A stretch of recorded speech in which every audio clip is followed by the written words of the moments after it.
오늘은 타락이라는 제목으로 하나님 주신 은혜를 나누도록 하겠습니다.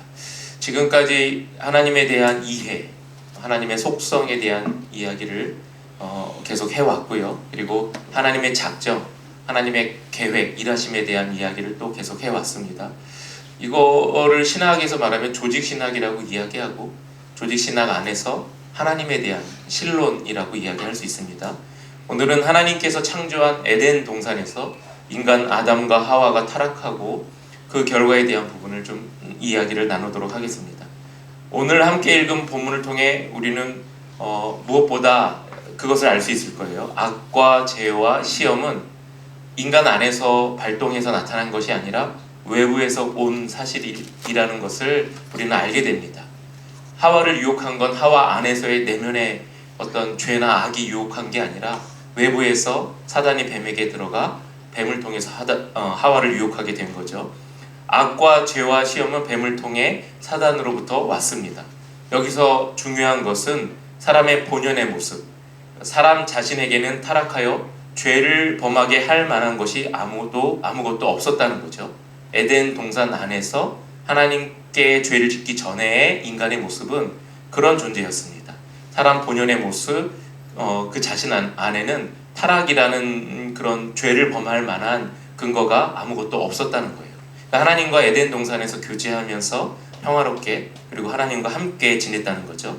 뱀을 통한 사단의 유혹이 있기 전까지 육체적인 원인은, 그런 죄에 대한 원인은 아무것도 없었습니다. 사람 안에 타락을 초래할 만한 육체적인 욕심도 없었던 것이죠. 이 시험은 전적으로 외부로부터 온 것이고, 사람은 그 시험에 대해 어떻게 행동할지 결정할 수 있는 완벽한 자유의지를 가지고 있었던 겁니다. 하나님께서 사람을 창조하실 때 사람 안에 하나님 속성의 한 가지로 넣어주신 것이 바로 자유의지입니다. 자유의지를 통해서 우리가 할 수 있는 것이 생각하고 계획하고 하여튼 이런 일들을 할 수 있다라고 제가 여러 차례 말씀드렸어요. 하나님께서는 우리에게 자유의지라는 것을 주셨죠. 3장 1절 한번 볼게요. 제가 읽겠습니다. 뱀은 여호와 하나님이 지으신 들 짐승 중에 가장 강교하니라. 뱀이 여자에게 물어 이르되 하나님이 참으로 너희에게 동산 모든 나무의 열매를 먹지 말라 하시더냐 하죠. 외부에서 유혹하는 이 시험에 대한 선택은 전적으로 사람의 자유의지에 달려 있습니다. 그러니까 안에서부터 나 동산 중앙에 있는 저 나무의 열매를 먹어야지 라고 마음 속에서부터 나온 것이 아니라 사단이 뱀을 통해서 여자를 유혹하기 시작한 거죠. 그 유혹에 대한 사람의 반응이 이제 나와야 하는 겁니다.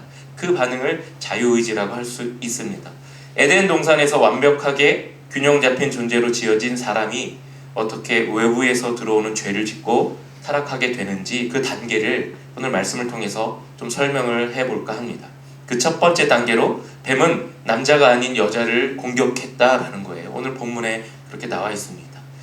여자는 마귀의 중상모략에 귀를 기울여 하나님의 말씀과 사랑을 의심하기 시작했죠. 그러니까 마귀의 중상모략이 있었고 그 마귀의 중상모략에 귀를 기울였다는 거예요. 중상모략 그리고 마귀의 유혹, 이것이 이제 발동할 때 여자가 귀를 기울였는데, 귀를 기울이는 것 자체는 죄가 될 수 없는 거죠. 그냥 그런 게 있구나라고 넘길 수도 있다는 거예요. 하나님의 사랑, 하나님의 말씀에 이 귀를 기울이는 순간 이제 의심이 들기 시작하는 단계에 이르게 되는 거죠. 그리고 나서 하나님이 금하신 것을 바라보고 그 열매가 먹음직하다는 것을 알고는 그것을 바라고 갈망하기 시작하는 겁니다. 이제 죄의 단계로 들어가는 단계에 이르는 거죠. 이 갈망은 다음 순간 분명한 불순종의 행위로 그를 이끌게 되는 겁니다. 여자는 의도적으로 하나님의 명령을 어기고 하나님이 그와 아담에게 하지 말라고 하신 일을 하게 됩니다. 그 아주 구체적인 일이 동산 중앙에 있는 나무의 실과를 따서 먹게 되는 거죠. 그러니까 그 단계부터 이제 죄에 이르는 거죠. 그런데 그 전에 이제 사단이 하와를 유혹하는, 그리고 그 유혹에 귀를 기울이는 단계에 이르는 거죠. 그 단계에서부터 이제 넘어가게 되는 겁니다. 6절 한번 보세요. 여자가 그 나무를 본즉 먹은 집도 하고 보암 집도 하고 지혜롭게 할 만큼 탐스럽기도 한 나무인지라 여자는 그 열매를 따먹고 자기와 함께 있는 남편에게도 주매 그도 먹은지라 이렇게 얘기하죠. 이렇게 두 사람은 모두 죄를 범하게 됩니다. 여기서 두 사람이 죄를 짓는데 크게 작용한 것은 하나님이 사람을 만들 때 하나님의 형상으로 만드시고 그 안에 아까 말씀드린 자유의지라는 것을 주셨는데 그게 이제 작용을 한 것으로 보여지는 거죠. 사단은 사람에게 5절에서 이렇게 얘기합니다. 너희 눈이 밝아져 하나님과 같이 되어 선악을 알 줄 이렇게 이제 유혹을 하죠. 그거 먹어봐. 그 열매를 먹으면 너희들도 하나님같이 눈이 밝아지고 선과 악을 구분하는 그런 존재가 될 거야. 선과 악을 구분할 수 있는 건 하나님만이 하실 수 있는 하나님의 일이었는데 사람에게 있어서 이제 선과 악을 구분한다는 것은 하나님의 영역으로 들어간다는 거예요. 나도 하나님처럼 되겠다는 거예요. 이게 옳고 이게 그르다, 이게 맞고 이게 틀리다라는 것을 구분해서 맞는 것에 대해서 또 틀린 것에 대해서 응당한 조치를 취하겠다라고 하는 건 신의 영역입니다. 하나님의 영역이죠. 그러니까 선과 악을 구분하는 것은 그렇게 중차대한 일입니다. 그런데 이것에 대해서 사단이 유혹하는 거예요. 이 열매 먹으면 너희들도 하나님처럼 선과 악을 구분할 수 있어. 선과 악을 구분한다. 죄에 대해서 이 땅에서 살아가는 인간으로서 누가 과연 구분할 수 있을까요? 만약에 우리가 신앙생활을 하는 어떤 지체나 어떤 존재에 대해서 저 사람 신앙이 옳고 옳아, 저 사람 신앙이 나빠, 틀려 이렇게 구분할 수 있을까? 우리는 그렇게 구분할 수 있는 존재가 아닙니다. 그렇게 구분하는 순간 하나님의 영역으로 들어가는 거예요. 내가 하나님처럼 돼서 내 기준에서 볼 때 신앙이 틀려, 내 기준에서 볼 때 신앙이 맞아 이렇게 되는 거거든요. 그런데 이게 지금 아담과 하와가 추구했던 바로 그 영역이에요. 나도 하나님처럼 돼서 이게 옳아, 이게 틀려라고 구분해서 옳은 것과 틀린 것에 대한 조치를 취할 수 있는 데까지 나 나가고 싶어 라고 하는 그 마음이 바로 사단이 유혹하는 그 마음이에요. 그러니까 우리 신앙생활 하면서 지체들에 대해서 서로 판단하거나 구분하지 않는 것이 좋습니다. 특히 신앙에 대해서는 더 그렇죠.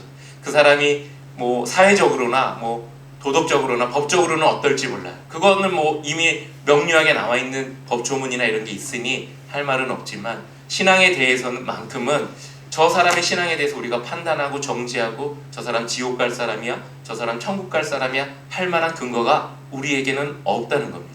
그걸 구분하는 순간 우리가 이제 하나님처럼 된다는 거거든요. 그게 지금 아담과 하와를 유혹한 사단의 아주 묘한 계획입니다. 여기서 사단이 사용한 단어가 바로 하나님과 같이라는 단어예요. 하나님과 교제를 통해 꾸준한 성장과 성숙을 이루는 것이 하나님이 만드신 피조물의 몫이라면 하나님과 같이 되겠다고 하는 이 단계를 뛰어넘는 이건 지름길을 추구하는 것이고 사단이 너희들 지금 단계적으로 밟아 올라가 하나님과 교제하는 단계에 그리고 하나님과 더 성숙한 단계로 나가야 돼 라고 하는 것보다는 그 단계를 넘어서서 하나님과 같이 돼야 돼 라고 하는 유혹을 하는 겁니다. 그러니까 이게 지름길이 있어 라고 유혹한 것과 같은 거죠. 사람은 누구나 지름길을 찾고 싶어 하죠. 누구나 그렇습니다. 돈 버는 지름길 여러분 알면 좋겠죠. 어떤 사람은 10년에 걸쳐서 1억을 번다면 그 1억을 나는 1년에 걸쳐서 벌고 싶어 하는 사람이 분명히 있을 겁니다. 1년에 걸쳐서 1억을 번다면 10년에 걸쳐서 번 그 사람보다는 조금 더 아주 빨리 돈을 번 거죠. 지름길을 찾아간 거겠죠. 공부의 지름길 있을까요? 공부의 지름길. 어떤 사람은 6년 동안 수능을 준비해서 공부해서 대학을 갔는데 6년 너무 길어. 조금 더 6개월 만에 해낼 수는 없을까라고 찾는 사람도 분명히 있을 겁니다. 이거 좀 남의 얘기 같죠. 그럼 이런 표현은 어떨까요? 다이어트의 지름길. 다이어트의 지름길 있을까요? 있을 수 있겠죠. 병원 가서 막 지방 제거하면 뭐 다이어트 할 수는 있겠죠. 그런데 그게 진정한 다이어트가 될 수 있을까? 시간이 지나면 다시 살이 쪄오면 반복해서 할 수는 없다는 거죠. 신앙이 갑자기 성장할 수 있을까요? 신앙의 지름길이 있을까요? 내가 기도하지 않았는데, 내가 예배 꾸준히 드리지 않았는데, 내가 말씀 꾸준히 읽지 않았는데 나는 가로질러 가서 하나님과 더 긴밀해지고 누가 봐도 내 신앙은 탁월한 존재로 신앙이 성장해 있어 라고 하는 그런 모습으로 찾아갈 수 있을까? 그런 지름길이 있을까? 없습니다. 그런 지름길은 없습니다. 하나님께 시간을 들여서 예배를 드려야 하고 하나님께 무릎 꿇고 온전히 나와서 기도하는 시간을 가져야 기도가 되는 거예요. 기도한다고 말하는 거 말고 실제로 기도하는 자리에서 기도해야 그 시간을 채워야 기도하는 게 되는 겁니다. 근데 그 시간도 잘 채워야 되는 거죠. 그러니까 신앙에도 지름길은 없습니다. 그러면 바울과 같은 모습으로 바울이 하나님을 만난 그런 모습은 우리는 어떻게 설명할 수 있을까? 그건 바울의 영역이 아니라 하나님의 영역이에요. 하나님이 바울을 찾아가 만나 주신 거잖아요. 바울이 지름길을 가로질러서 하나님을 만난 게 아니라 하나님이 바울을 만나 주신 거예요. 모세도 마찬가지예요. 모세가 돌고 돌아서 노력을 쌓아서 하나님을 만난 것이 아니라 하나님께서 필요에 의해서 모세를 만나 주신 거죠. 그걸 제가 지난번에 설명드린 대로 한다면 하나님의 작정 속에서 모세를 만난 것이고 하나님의 작정 안에서 바울을 만난 거예요. 그게 지름길이라고 생각하시면 안 됩니다. 우리는 그냥 꾸준히 우리의 신앙생활을 해 나가야 되는 거예요. 그리고 하나님을 만나고 어느 순간에 내가 의도치 않게 하나님을 만나고 그리고 은혜를 체험하고 성령을 체험하는 건 내 몫이 아니라 하나님의 영역에 달려있는 거예요. 그걸 지름길로 착각하면 안 됩니다. 어떤 사람은 나보다 신앙생활 늦게 했는데 나보다 신앙이 더 좋아 보여. 내가 모르게 그 사람이 열심히 뭔가를 해왔겠죠. 하나님 앞에서. 그리고 하나님께서 그 사람의 찾아가 만나주셨겠죠. 그러니까 그 영역은 우리의 영역이 아닌 것을 가지고 그렇게 막 지름길처럼 찾아갈 필요가 없다는 겁니다. 그러니까 우리는 신앙의 성장을 위해서는 꾸준하게 하나님 앞에 예배자로 서야 하고 기도해야 하고 말씀 읽어야 하고 하나님을 찾아야 하는 겁니다. 그런데 오늘 본문에 보니까 사단이 아담과 하와에게 이 지름길을 통해서 유혹을 한 거예요. 단계를 밟아서 하나님과 긴밀해지는 게 아니라 지금 너 하나님처럼 될 수 있어. 이 선악을 알게 하는 나무의 열매를 먹으면 눈이 밝아질 수 있어. 이렇게 유혹한 거죠. 이 지름길을 가지고 유혹하는 건 인간의 아주 기본적인 갈망을 자극하는 겁니다. 누구나 빠른 시간 안에 뭔가를 해내고 싶잖아요. 그거를 사단이 자극할 때가 너무 많죠.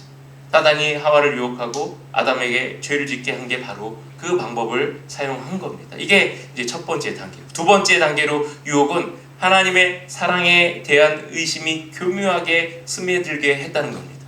의심은 하나님의 법을 범하고 하나님으로부터 멀어지도록 만듭니다. 의심이라는 것이 그렇게 우리를 하나님으로부터 떼어놓는 작용을 한다는 거예요. 선을 알게 하는 나무의 열매를 먹는 것은 아담과 하와가 하나님의 뜻에 순종하여 하나님께서 그들의 삶을 결정하는 것을 거부하고 자신들의 삶을 스스로 결정하기로 결심한 행동의 결과입니다. 하나님께서 에덴 동산에서 아담과 하와와 함께 살 때 하나님께서 아담과 하와에게 너희들은 앞으로 이렇게 살아갈 거야. 내가 너희들을 향한 계획을 이렇게 갖고 있어 라고 그들에게 설명하지 않았어요. 성경 어디에도 그런 내용은 없어요. 성경에 아담과 하와를 만드시고 그들에게 각종 동물 이것저것의 이름을 짓도록 허락하시고 그 다음에 뭐라고 하셨냐면 다스리라 그렇게 얘기하셨어요. 그러니까 앞으로 너희들은 부부가 돼서 자녀를 낳고 이렇게 살아갈 거야. 아주 원대한 계획을 하나님께서 아담과 하와에게 가르쳐 주시진 않았다는 거예요. 그러면 아담과 하와는 어떻게 알 수 있을까? 그냥 하나님과 함께 에덴 동산에서 살아가며 하나님으로부터 하루하루 그런 계획과 그런 삶의 지혜를 이제 부여받는 거죠. 그런데 이걸 버리고 의심을 갖고 하나님이 우리에게 원대한 계획을 갖고 있지 않을 거야. 하나님은 우리에게 그렇게 하실 수 없을 거야 라는 그 의심이 드는 순간 이제 하나님의 그 하루하루의 계획에 대해서는 이제 버리게 되는 거죠. 그러면서 이제 우리가 계획을 짜기 시작하는 겁니다. 바로 선과 악을 알게 하는 나무를 먹었다는 건 아담과 하와가 그 유혹에 넘어간 거죠. 우리도 우리 자신의 삶의 계획을 짤 수 있어. 우리도 우리 자신에 대해서 컨트롤할 수 있어. 우리도 우리 자신에 대해서 얼마든지 해낼 수 있어 라고 하는 그 유혹이 그 나무의 열매를 먹게 한 거죠. 이게 이제 두 번째 단계입니다. 자기 자신을 얼마든지 가능하게 한 거죠. 계획에 대해서 아담과 하와가 죄를 짓습니다. 이것 때문에 죄를 짓고 지은 죄의 결과가 무엇일까요? 우리 이제 그 결과를 알아야 우리도 죄를 짓지 않게 되는 거죠. 죄에 대해서 단호할 수 있는 거죠. 그들이 지은 죄는 우리가 아주 간단하게 얘기할 수 있습니다. 불순종의 죄입니다. 하나님께서 동산 중앙에 있는 저 나무의 열매 먹지 마 이렇게 얘기했는데 그들이 아주 간단하게 먹어버렸어요. 유혹에 넘어가서 하나님의 말씀에 불순종할 때 받게 되는 대가가 성경에 나와 있어요. 하나님께서는 아담과 하와가 지은 죄 때문에 너희들 앞으로 이렇게 될 거야 라고 하면서 그 대가를 적어 놓으셨어요. 7절 한번 보세요. 이에 그들의 눈이 밝아져서 자기들이 벗은 줄 알고 무화과 나무 잎을 엮어 치마로 삼았더라 이렇게 얘기합니다. 이게 무슨 의미인가요? 아담과 하와가 그들의 육체를 의식하게 됐다는 거죠. 이전에는 벌거벗었지만 벌거벗은 것에 대해서 의식하지 않았어요. 죄를 짓기 전에는 벗은 것에 그러니까 벗었다라는 단어가 있었을지도 없었을지도 몰라요. 그러니까 그걸 의식하지 않았다는 거예요. 그런데 죄를 지은 후에는 그들이 육체를 의식하게 된 겁니다. 벗은 것을 의식하게 됐고 그래서 무화과 나무 잎을 엮어 치마로 만들었다는 거죠. 사람은 원래 하나님에 의해 만들어졌죠. 육체에 대해 전혀 의식하지 않았을 겁니다. 남자와 여자는 벌거벗었으나 그것이 그들에게 문제가 되지 않았을 거예요. 하지만 죄를 범하고 타락한 순간 수치심을 알게 됐고 아까 말씀드렸잖아요. 선, 악을 구분하는 그것을 이제 그들이 취하게 됐다는 거죠. 그리고 자기 자신을 가리려 애를 썼습니다. 결국 육체가 사람에게 문제가 될 수 있다는 것을 오늘 선, 악을 알게 되고 그리고 동산나무의 열매를 먹고 죄를 범한 그들에게 하나님이 이제 가르쳐 주시는 거죠. 육체가 사람에게 문제가 될 수 있다는 것을 이 7절을 통해서 보여주는 겁니다. 아마도 사람에게 가장 큰 죄는 육체로 인한 죄일 겁니다. 그러니까 우리가 이 땅에서 살아갈 때 대부분 짓는 죄 중에 많은 종류의 죄가 육체로 인한 죄가 될 겁니다. 아마 여러분들 한번 생각해 보시기 바라고요. 두 번째로 다음은 아담과 하와에게 죄의식이 생겼다는 거예요. 이제 죄뿐만 아니라 죄의식이라는 게 생겼어요. 열매를 먹는 순간 그들은 자신들이 뭔가 잘못을 저질렀다는 걸 알았어요. 그래서 동산을 거니는 하나님을 피해서 숨었다는 거예요. 왜 숨었을까요? 자기들이 죄를 저질렀다는 것을 알게 됐기 때문에 숨었겠죠. 이게 이제 죄의식입니다. 그들은 즉시 스스로에게 정죄를 받아 죄의식을 갖게 된 거예요. 그리고 하나님의 음성에 두려워진 거죠. 이전에 그들에게 하나님의 음성을 듣는 건 어떤 것이었을까요? 죄를 짓기 전에 하나님의 음성을 듣는다는 것? 뭔가 좀 행복하지 않았을까요? 하루하루 하나님과 에덴 동산에서 살아가는 그들의 삶에 하나님이 음성을 들려주시고 함께 하시는 것, 그것이 행복이 아닐까? 최고의 행복이 아닐까? 그 최고의 행복을 누리다 어느 날 죄를 짓고 죄의식이 그 안에 들어오는 순간 들려오는 하나님의 음성은 어떤 음성으로 들려오게 될까요? 우리를 벌하지는 않으실까? 우리를 책망하지 않으실까? 이전에는 죄를 짓기 이전에는 하나님의 음성이 최고의 음성이고 행복의 음성, 행복한 음성으로 들렸다면 죄를 지은 다음에 들려오는 하나님의 음성은 두려운 음성이 됐을 겁니다. 하나님께서 우리의 죄에 대해서 뭐라고 얘기하실까? 단호하게 단죄하실까? 정죄하실까? 심판하실까? 벌하실까? 만약에 이 땅에서 살아가는 우리의 존재가 죄의식을 가지고 죄를 지을 때 여러분 그런 마음 들 때 있지 않나요? 내가 죄를 지었구나. 내가 하나님 앞에서 부끄러운 일을 행했구나 라고 하는 마음이 그게 곧 죄의식이거든요. 그럴 때 들려오는 하나님의 음성이 나를 위로할까? 나를 책망하실까? 나를 벌하실까? 이런 마음이 같이 든다면 지금 에덴 동산에서 죄를 짓고 듣는 하나님의 음성, 아담과 하와가 듣는 하나님의 음성은 지금 여러분이 생각하는 바로 그런 느낌이었을 겁니다. 그러니까 이전에 죄 짓기 전에는 하나님의 음성이 평화의 음성, 최고의 음성이었다면 죄를 짓고 난 후에 들려오는 하나님의 음성은 어쩌면 두려움의 음성이 됐을 겁니다. 또 아담과 하와는 죄로 인해 에덴 동산에서 쫓겨나면서 영적인 죽음을 경험하게 되죠. 그 다음부터는 이제 영적인 죽음이 있죠. 그들의 노력으로 이 영적인 죽음을 극복할 수는 없게 되는 거예요. 에덴 동산으로 돌아올 수 없게 되는 거죠. 그리고 마지막으로 그들은 죄를 짓고 자연과 새로운 관계를 맺게 됩니다. 17절 한번 보세요. 제가 읽어볼게요. 아담에게 이르되 내가 내 아내의 말을 듣고 내가 네게 먹지 말라 한 나무의 열매를 먹었은즉 땅은 너로 말미암아 저주를 받고 너는 내 평생에 수고하여야 그 소산을 먹으리라 이렇게 얘기하죠. 아담과 하와가 죄를 짓기 전에 땅에서 일해서 먹을 것을 취해서 먹었다라는 성경의 내용은 없습니다. 없어요. 그냥 하나님께서 동산에 있는 모든 나무의 열매를 취해서 마음껏 먹어 괜찮아. 먹는 것에 대한 걱정이 이전에는 없었어요. 그저 동산 중앙에 있는 그 나무의 열매만은 먹지 마. 이게 이제 하나님께서 아담과 하와에게 명령하신 거거든요. 그런데 죄를 짓고 난 다음에는 하나님께서 17절을 통해서 아담과 사람과 자연과의 관계를 다시 정립합니다. 이제는 네가 노력해야 먹을 수 있어. 네가 일해야 먹을 수 있어. 땅에서 땀을 흘려야 먹을 수 있어 라고 관계를 다시 정립하게 됩니다. 수고해야 소산을 먹을 수 있다라고 하시는 거죠. 이게 죄 때문에 받는 인간의 벌입니다. 인간의 벌이죠. 이전에는 에덴 동산에서 그런 노력 없이도 얼마든지 하나님과 교제하며 잘 먹고 잘 평안하게 지냈지만 죄를 지은 이후에 받는 벌은 바로 그런 게 되는 거죠. 노력해야 돼요. 하나님의 말씀에 순종하지 않은 죄, 불순종의 죄가 가져올 결과를 제가 간략하게 여러분에게 설명을 했습니다. 아담과 하와가 겪은 이 결과를 마음과 삶에 새기면 좋을 것 같아요. 죄로 인해 육체적인 어려움을 겪을 수 있다는 것 여러분 아셨으면 좋겠어요. 죄 지으면 육체적인 어려움을 겪을 수 있어요. 육체적인 어려움이 그냥 우연만이 아니라는 것을 여러분 아셨으면 좋겠어요. 그때 육체적인 어려움을 겪을 때 혹시 내가 하나님 앞에 죄 지은 것 있나? 한번 돌아보시면 좋겠어요. 죄 지으면 육체적인 어려움을 겪을 수 있어요. 3장에서 그렇게 우리에게 이야기하고 있거든요. 또 죄 때문에 죄의식이 생기고 그것으로 하나님을 멀리 하려는 마음, 그 마음과 하나님을 두려워하는 마음이 생길 수 있다는 거예요. 내가 자꾸 예배 나오는데 불편하고 싫어, 기도가 잘 안 돼, 말씀이 잘 안 읽혀 라고 하는 그런 상황이 올 때 여러분 자신을 한번 돌아보세요. 이게 그냥 우연일까? 아니면 내 안에 어떤 죄의식이 생겨서 자꾸 하나님을 멀리하게 될까? 아까 말씀드렸잖아요. 죄 짓기 전에 들려오는 하나님의 음성은 행복한 음성이고 어쩌면 가장 최고의 음성일 텐데, 죄 짓고 난 다음에 들려오는 하나님의 음성은 죄의식 때문에 불편한 음성이 된다니까요.